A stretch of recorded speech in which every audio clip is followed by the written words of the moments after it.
यदि किसी इंसान से पूछा जाए कि तुम्हें क्या चाहिए, किस चीज के लिए दौड़ते हो, किस बात के लिए भटकते हो, आखिर इच्छा क्या है तुम्हारी, तो हर इंसान एक ही बात कहेगा कि सुखों को पाने की इच्छा है, खुशियों को पाने की इच्छा है। पर ऐसा क्यों होता है कि किसी भी इंसान का सुख उसके वर्तमान समय में नहीं होता, किसी भी इंसान की खुशी उसके वर्तमान समय में नहीं होती। हर इंसान सुख की कल्पना अपने भविष्य से जोड़ देता है, पर कभी वह समय आता ही नहीं जब उसे लगे कि अब मैं पूरी तरह से सुखी हूं। एक असंतोष मन में बना ही हुआ है। जो भी हमें मिला है, जो भी हमने पाया है, हम उससे सेटिस्फाइड नहीं है, संतुष्ट नहीं है। हमेशा कुछ और पाने की चाहत बनी ही रहती है। ये दौड़ रुकती ही नहीं। जिंदगी खत्म हो जाती है, पर सुखों को पाने की चाहत रुकती ही नहीं, खुशियों को पाने की चाहत रुकती ही नहीं। जो भी परमात्मा ने हमें दिया है, जो भी हमें मिल जाता है, जो भी हम पा लेते हैं, तो लगता है कि अब कुछ और। जिसके लिए लगता था कि इसे पाकर खुशी मिल जाएगी, सब कुछ मिल जाता है, पर खुशियां पीछे छूट जाती हैं। ऐसी ही है दुनिया। दुनिया जिसे कहते हैं वो जादू का खिलौना है। मिल जाए तो मिट्टी और खो जाए तो सोना है। जो चीज नहीं मिलती वो सोने की तरह लगती है, चांद की तरह लगती है। जो हमको जिंदगी में मिला है वो मिट्टी की तरह लगता है। हमारी हर इच्छा पूरी होने के बाद भी जरूरी नहीं कि हमें खुशियां मिल जाए, सेटिस्फैक्शन मिल जाए। एक राजा था, धर्मात्मा राजा था। एक दिन उसने सोचा कि आज नगर घूम के आता हूं और किसी एक इंसान को पूरी तरह संतुष्ट कर दूंगा, खुश कर दूंगा, सेटिस्फाइड कर दूंगा। वो निकला नगर में घूमने के लिए। उसे एक बहुत दरिद्र व्यक्ति मिला जो खाने के लिए भी तरस रहा था। राजा ने उसे एक सोने का सिक्का दिया। जब उस गरीब आदमी को वो सोने का सिक्का मिला तो उस सिक्के को पाके वो तो जैसे खुशी से नाचने लगा, और नाचते नाचते वो सिक्का उसके हाथ से छूट के नाली में गिर गया। वो नाली में हाथ डाल के उस सिक्के को निकालने लगा। राजा ने जब ये देखा कि उसके हाथ से वो सिक्का नाली में गिर गया है, तो राजा ने कहा कि इसको तो मैं आज संतुष्ट करके ही रहूंगा, खुश करके ही रहूंगा। आज मेरा यह निश्चय है। तो राजा ने उसे एक और सोने का सिक्का दिया। उसने वो सिक्का ले लिया, पर राजा ने फिर देखा कि वो नाली में हाथ डाल के बैठा है पहले वाला सिक्का निकालने के लिए। राजा को लगा कि शायद सोने का एक सिक्का इसके लिए कम है, तो फिर राजा ने उसे एक और सोने का सिक्का दिया। वो गरीब अब बहुत प्रसन्न हो गया कि आज तो राजा मेहरबान है मुझ पे। राजा ने कहा कि अब यह नाली में हाथ नहीं डालेगा, क्योंकि अब इसके पास 2 सोने के सिक्के हैं। थोड़ी देर के बाद राजा ने देखा कि उसने फिर नाली में हाथ डाला। राजा को बहुत अजीब लगा। राजा ने उसके पास आके पूछा कि भाई क्या बात है, तुम्हारे पास 2 सोने के सिक्के हैं, क्या वो काफी नहीं है? वो बोला, महाराज यह तो आपकी कृपा है, काफी क्या, बहुत ज्यादा है मेरे लिए। तो राजा ने पूछा, जब तुम्हारे पास 2 सोने के सिक्के हैं और तुम्हारे लिए वो काफी हैं, तो फिर तुम नाली में हाथ क्यों डालते हो? तो उसने कहा, महाराज जब तक वो सोने का सिक्का मैं उस नाली से निकाल नहीं लूंगा, तब तक मुझे संतोष नहीं मिलेगा, सेटिस्फैक्शन नहीं होगा।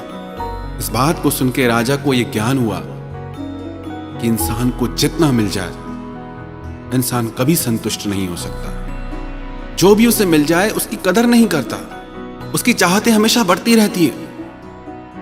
चाह पैसों से आनों तक आती रही, चाह आनों से रुपयों तक जाती रही, चाह रुपयों से नोट बनाती रही, चाह नोटों से कोठी बनाती रही, चाह कोठी में मोटर मंगाती रही, चाह मोटर से होटल में जाती रही, चाह होटल में बोतल खुलाती रही, चाह क्या क्या न करती कराती रही। चाह पाली जिन्होंने वो पीले हुए, चाह छोड़ी जिन्होंने वो रसीले हुए। चाहतों का सिलसिला बढ़ता ही रहता है, चलता ही रहता है, पर खुशियां नहीं मिलती। ये कहानी हमारी ही है। भगवान ने हमें बहुत कुछ दिया, इतना सुंदर जीवन दिया, इतनी सुंदर दुनिया दी देखने को, पर हम वही नाली में खुशियां ढूंढते हैं, वही गंदगी में हमें सुख मिलता है, वही लगता है कि मन को आराम मिलेगा। एक नाई था, बड़ा संतोषी था। उसकी पत्नी और वो दोनों बहुत धर्मात्मा थे। जो भी कमाता था अपने घर में अच्छे से उसका उपयोग करता, दान धर्म भी करता। राजा के यहां जाता था, राजा उसे जो भी देता वो धर्म कर्म में और अपनी फैमिली में, परिवार में खर्च कर देता था। एक दिन जब वो मार्ग से गुजर रहा था तो रास्ते में उसे एक आवाज सुनाई दी। वो आवाज एक यक्ष की थी। उसने नाई से कहा, मैंने तुम्हारी ईमानदारी के बहुत किस्से सुने हैं, मैं तुम्हारी ईमानदारी से बहुत खुश हूं और तुम्हें सोने से भरी मुद्राओं के 7 घड़े देना चाहता हूं। क्या तुम मेरे दिए हुए घड़े लोगे? नाई पहले तो डरा, पर दूसरे ही पल में उसे लालच आ गया। उसने कहा, हां मैं ले लूंगा। नाई ने वो 7 घड़े उससे ले लिए। नाई जब घर पहुंचा तो उसने देखा 7वां घड़ा आधा खाली और आधा भरा हुआ था। नाई की पत्नी बहुत खुश हुई कि उसका पति आज इतना धन लेके आया। फिर उसने पूछा, ये 7वां घड़ा आधा खाली क्यों है? नाई ने अपनी पत्नी से कहा कि कोई बात नहीं है, हम हर महीने बचत करेंगे और इस घड़े में डाल देंगे और जल्दी ही ये घड़ा भर जाएगा और हमारा बुढ़ापा इस धन से बहुत सुख से कटेगा। अब इस 7वें घड़े को भरने के चक्कर में ना ही कुछ दान पुण्य करें, न अच्छे से खाएं पिएं। उसकी पत्नी भी परेशान रहने लगी, घर में तकलीफें बढ़ने लगी, दोनों बहुत चिंता में रहने लगे। राजा ने देखा कि ये नाई बहुत परेशान रहता है, शायद इसे धन की कुछ जरूरत है। राजा ने भी उसे धन दिया, पर उसने वो धन भी घड़े में डाल दिया। राजा ने देखा कि ये अभी भी संतुष्ट नहीं है, अभी भी चिंता में रहता है। राजा ने पूछा, क्या बात है भाई, तुम खुश क्यों नहीं रहते? पहले इतना आनंद में रहते थे, एक मस्ती थी तुम्हारी जिंदगी में, क्या हो गया है अब? फिर राजा ने पूछा, कहीं तुम्हें उस यक्ष ने वो 7 घड़े तो नहीं दे दिए? ये तो जैसे हैरान रह गया सुन के। उसने कहा, हाँ महाराज, मेरे को उस यक्ष ने 7 घड़े दिए, पर 7वां जो घड़ा है वो भरता ही नहीं है। राजा बोला कि तुम भूल में पड़ गए, वो घड़ा कभी भरेगा ही नहीं, क्योंकि वो घड़ा साक्षात लोभ है, वो घड़ा असंतोष है, वो घड़ा इंसान का मन है। ऐसी ही हमारी दशा है, हम भी भरने में लगे हैं खुशियों से जिंदगी को, और खुशियां कहीं मिलती नहीं, सुख कहीं मिलता नहीं। जैसे जैसे हमारी उम्र बढ़ती है और असंतोष जीवन में आ जाता है, और उस असंतोष के चलते, सुखों के लिए भटकाव के चलते, जो कुछ भी हमारे पास है जिंदगी में, सब कुछ गंवा बैठते हैं। एक व्यक्ति के पास एक शंख था, उस शंख से जो भी मांगो वो उसे मिलता था। एक दिन उस व्यक्ति के पास एक अतिथि रहने को आया, एक अनजान अतिथि।